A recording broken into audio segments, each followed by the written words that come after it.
আমাদের সমাজে অভিভাবকদের স্বপ্ন খুব ছোট, কিন্তু সেই ছোট স্বপ্নের বোঝা সন্তানদের কাঁধে ভীষণ ভারী। ডাক্তার, ইঞ্জিনিয়ার, নয়তো সরকারি চাকরি, এই তিনটার বাইরে যেন কোনো জীবনই নেই। ধর্মীয়ভাবে বৈধ, সম্মানজনক শত শত পেশা থাকা সত্ত্বেও তাদের চোখে সেগুলো অদৃশ্য। কারণ সমাজ কি বলবে, এই একটা প্রশ্নই সব প্রশ্নকে মেরে ফেলে। ছেলেমেয়েদের জিজ্ঞেস করা হয় না তুমি কি হতে চাও, বরং বলা হয় পাশের বাড়ির ছেলে এত ভালো রেজাল্ট করেছে, তুই পারলি না কেন? যা, ওর পা ধোয়া পানি খা। এই কথাগুলো শুধু অপমান নয়, এগুলো ধীরে ধীরে একটা মানুষের আত্মবিশ্বাসকে হত্যা করে। অঙ্কুরে মেরে ফেলা হয় নিজস্ব চিন্তা, নিজস্ব স্বপ্ন, নিজস্ব ব্যক্তিত্ব। তাদের পুতুল বানানো হয় যাদের নিজস্বতা বলে কিছু নেই, যাদের কাজ শুধু অন্যের স্বপ্ন নিয়ে বয়ে চলা। সব মা বাবাই সন্তানের ভালো চান, এটা সত্যি, কিন্তু প্রশ্ন হলো কার ভালো, সন্তানের না সমাজের চোখে ভালো হওয়ার?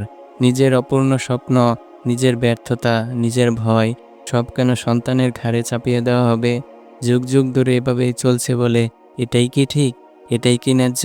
তারা ডাক্তার হোক, ইঞ্জিনিয়ার হোক, এতে কোনো সমস্যা নেই। সমস্যাটা সেখানে নয়, সমস্যাটা হলো হতেই হবে এই চাপটা। সন্তানের একটা জীবন আছে, একটা মন আছে, একটা আলাদা পরিচয় আছে। কেউ পড়াশোনায় ভালো, কেউ প্রযুক্তিতে দক্ষ, কেউ ব্যবসায় ভালো, কেউ মানুষ বুঝতে জানে। এই দক্ষতা, এই আগ্রহ, এই পছন্দগুলোকে গুরুত্ব দেওয়াই তো অভিভাবকত্ব। সব ফুল একরকম হলে বাগান সুন্দর হয় না। সফলতা মানে শুধু ডাক্তার আর ইঞ্জিনিয়ার হওয়া নয়, সফলতা মানে নিজের জায়গায় ভালো হওয়া। চাপ দিয়ে পুতুল বানানো সহজ, কিন্তু মানুষ বানাতে সময়, ধৈর্য আর ভালোবাসা লাগে। তাদের স্বপ্ন ঠিক করে দেবেন না, স্বপ্ন পূরণ করার সাহস দিন। ডাক্তার হলে গর্ব, ইঞ্জিনিয়ার হলে সম্মান, আর মানুষ হলে সেটাই সবচেয়ে বড় অর্জন। যেসব ছেলেমেয়েরা অতিরিক্ত চাপে বড় হয়, তারা কতদিন বাবা মায়ের কথা শোনে? যতদিন হাত পা ছোট, যতদিন দুর্বল, যতদিন আর্থিকভাবে নির্ভরশীল, ঠিক ততদিন। কিন্তু একদিন শরীরে শক্তি আসে, নিজের ইনকাম হয়, নিজের সিদ্ধান্ত নেওয়ার ক্ষমতা আসে, সেদিন থেকে তারা আর অভিভাবকের কথা গুরুত্ব দেয় না।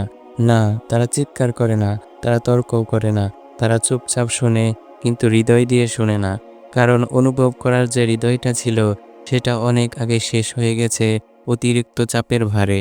স্বপ্ন চাপা পড়েছে, পছন্দ হারিয়েছে, ভালোবাসা পরিণত হয়েছে নীরব দূরত্বে।